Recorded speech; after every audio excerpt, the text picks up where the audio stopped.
Spring, as is true of any of the seasons here at the edge of nowhere, is a sometimes thing. And so rather than going and reading the song at the duck pond today, I'm having coffee with the Shulamite here in the tin can. It's a lovely day for ducks, but too wet for an old man. But I wanted to share this little edition of the song that I found. And had it once upon a time and found it again. It's part of a series of the books of the Bible called the Pocket Canon, all the different books. I don't know if they've published all of them or not. I have several of them as a Kindle edition in these little handy pocket-sized printings using the Authorized King James Version, as it says. And they all have an introduction by someone who is not a biblical critic, but a literary critic, or someone who writes, in this case herself. A.S. Hyatt is a novelist, a highly regarded novelist, although I confess, mea culpa, mea culpa, mea maxima culpa. I haven't read any of her books, but she got a Booker Prize, and that is kind of a good recommendation. And well, here it describes a bit of the Pocket Canon. And there is an introduction by any of these literary folks. And one of the things that I like about Hyatt's introduction is that she doesn't have an axe to grind theologically or liturgically or dismissive or what's the word that people sometimes use? Literally accurate. I can't remember. Infallibility. That's the word I'm looking for. She looks at this piece of writing basically through the eyes of other English writers, reviewing sort of how it has been used over the years, seen over the years. Well, with early church people as well, but most interestingly, I think, through its use in English literature. I mean, she does talk about Origen and how Origen castrated himself in order to have a pure love. And she has a section where she mentions that, of course, Jung makes it into what Jung makes everything into.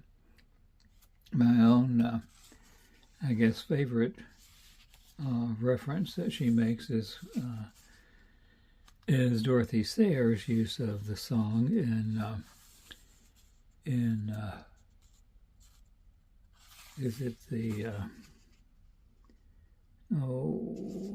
Busman's Holiday, when Harriet Vane and Lord Peter are reflecting on their marriage chamber.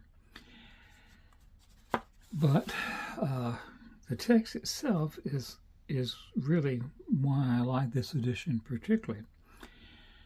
And also why I like the King James or Authorized or 1611, whatever you call it, edition best. Now, there are many people who say, oh, King James is a lousy translation. Usually they don't know much about biblical translations. People who, there are lots of translations of the song around, and some of the translators admit how difficult it is to translate, and they almost always come back to how the most beautiful translation is this one. One of the reasons it's so difficult to translate is that there are more hapax legomenon. Those are words that are only occur this one time in this single text in the song than in any other book of the Bible. So it's not like you can say, well, what's the context of this word somewhere else? And I don't even think there's been any study of the song vocabulary based on the Rosh-Hashanah text, although I could be wrong. Anyway, so here is this beautiful translation. I am not a King James only sort of person, except insofar that if I could have only one translation, it would be the King James Version, because it's the best English. And the nice thing about this particular edition is that it is printed as poetic lines, because it is a poem. And also, and this is, I guess, true of any King James translation, although who knows, because everyone tries to impose their understanding on everything. There are none of those interruptions of the text saying, here is the chorus, here is the maids of Jerusalem, here is the king. It's just straightforward in all of its confusion. One of the things that Byatt points out is that this is not a coherent story. And we again and again try to make our own lives into a coherent story, even though, well, I'm here to testify that it's hard to find much coherence often in my own story, except that I tend to chase after whatever seems attractive at the moment. And so I love the fact that this story of a great love is not necessarily coherent. It is a very raw story. And there are, of course, translations that try to smooth it over and make it make sense. But here, the rawness is preserved, shall we say. I'm not going to read all of it, just a couple of chapters, but I would encourage you to revisit the song in the King James translation if you want to experience its just raw power and sometimes raw confusion. The Song of Songs, which is Solomon's. Let him kiss me with the kisses of his mouth, for thy love is better than wine. Because of the savor of thy good ointments, thy name is an ointment poured forth. Therefore do the virgins love thee. Draw me, we will run after thee. The king hath brought me into his chambers. We will be glad and rejoice in thee. We will remember thy love more than wine. The upright love thee. I am black but comely, O ye daughters of Jerusalem, as the tents of Kedar, as the curtains of Solomon. Look not upon me because I am black, because the sun hath looked upon me. My mother's children were angry with me. They made me the keeper of the vineyards, but my own vineyard have I not kept.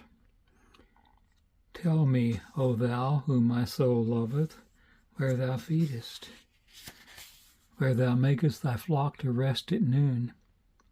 For why should I be as one that turneth aside by the flocks of thy companions? If thou know not, O thou fairest among the women, go thy way forth from the footsteps of the flock, and feed thy kids beside the shepherd's tents. I have compared thee, O my love, to a company of horses in Pharaoh's chariots. Thy cheeks are comely with rows of jewels, thy neck with chains of gold. We will make thee borders of gold with studs of silver. While the king sitteth at his table, my spikenard sendeth forth the smell thereof.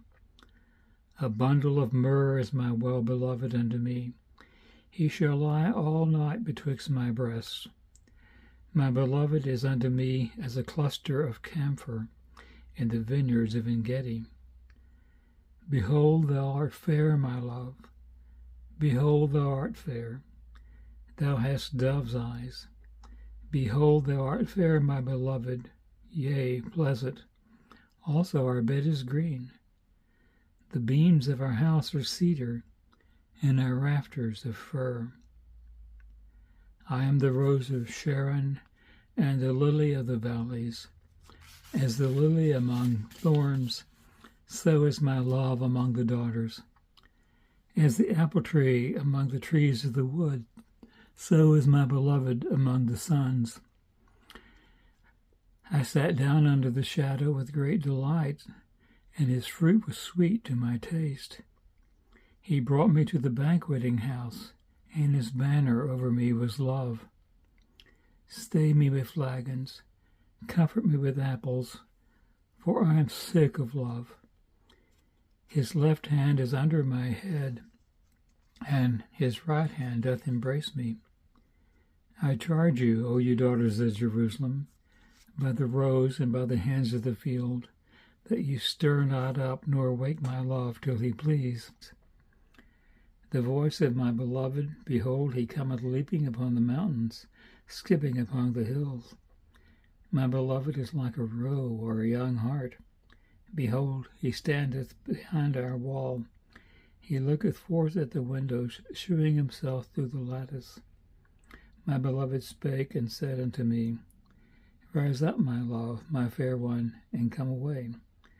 For lo, the winter is past, the rain is over and gone, the flowers appear on the earth, the time of the singing of the birds is come, and the voice of the turtle is heard in our land. The fig tree hath putteth forth her green figs, and the vines of the tender grape give a good smell. Arise, my love, my fair one, and come away. O my dove that art in the clefts of the rock, and the secret places of the stains, let me see thy countenance. Let me hear thy voice, for sweet is thy voice, and thy countenance is comely. Take us the foxes, the little foxes, that spoil the vines, for our vines have tender grapes. My beloved is mine, and I am his. He feedeth among the lilies, until the day breaks and the shadows fly away. Turn, my beloved, and be like a roe, or as a young hart upon the mountains of Bether. Well, the winter is still not entirely past. The rain is not quite over and gone here. But still, I thought I would read part of that. And I was reminded as I was reading that of one of my favorite of the collects that is included in the St. Bernard Breviary. It is the one of the collects for Saturday at evening prayer. And it's one of the reasons that, I continue to like the Song of Songs even in my old age. O Lord, support us all the day long through the trouble-filled life, until the shadows lengthen and the evening comes, and the busy world is hushed, and the fever of life is over, and our work is done. Then in your mercy grant us a safe lodging and a holy rest, and peace at the last. Amen. Well, may you have many lovely songs this Sunday and all the rest of your life. Amen.